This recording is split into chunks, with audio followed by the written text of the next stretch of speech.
নমস্কাৰ, মই মৌচুমী কোঁৱৰ, শিৱসাগৰৰ জীয়ৰী লগতে শিৱসাগৰৰ বোৱাৰী।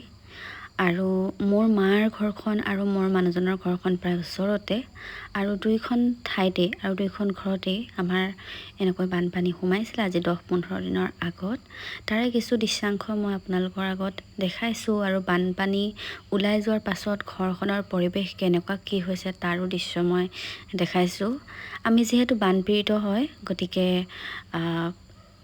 আমি প্ৰায় 4-5 দিনমান সময় ইণ্টাৰনেট হওক, ফোন হওক, এইবোৰৰ পৰা একেবাৰে বিৰতই আছিলোঁ। ক'ত কি হৈছে আমি একোৱেই গম পোৱা নাছিলোঁ।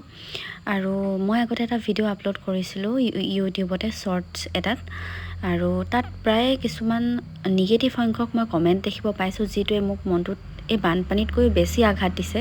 কাৰণ মোৰ কোনো চখ লগা নাই মোৰ ঘৰখন, মোৰ সপোনৰ ঘৰখন এনেদৰে দেখাবৰ কাৰণে। মই কেৱল মাত্ৰ বানপীড়িতৰ জীৱনটো দেখাইছোঁ, জীৱনশৈলী।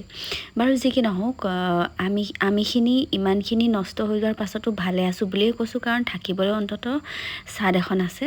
কিন্তু কিছুমান মানুহ, প্ৰায় মোৰ মাৰ ঘৰৰ প্ৰায়খিনি মানুহ প্ৰায় 7-8 দিন ৰাস্তাতে আছিলে। সেই দিনকেইটা খুব বেছি কষ্টকৰ আছিলে মোৰ কাৰণে, কাৰণ মোৰ নিজৰ মা দেউতাও ৰাস্তাতে আছিলে।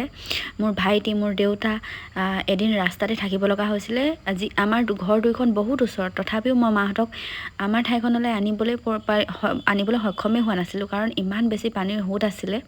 আমি দুইজন তিনিচুকীয়াত থাকোঁ মোৰ মানুহজনৰ কৰ্মসূত্ৰে।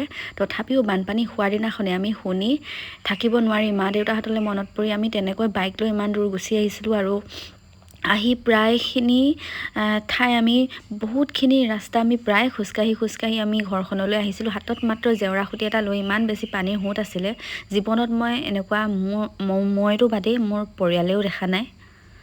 গতিকে আমি বানপানীক লৈ কোনো প্ৰিপেয়াৰ নাছিলোঁ। আমাৰ মাহঁতে দেখা নাই, আমাৰ এনাইহঁতে দেখা নাই। তেওঁলোক প্ৰায় 60-70 ঊৰ্ধৰ হ'ব মোৰ এনাই।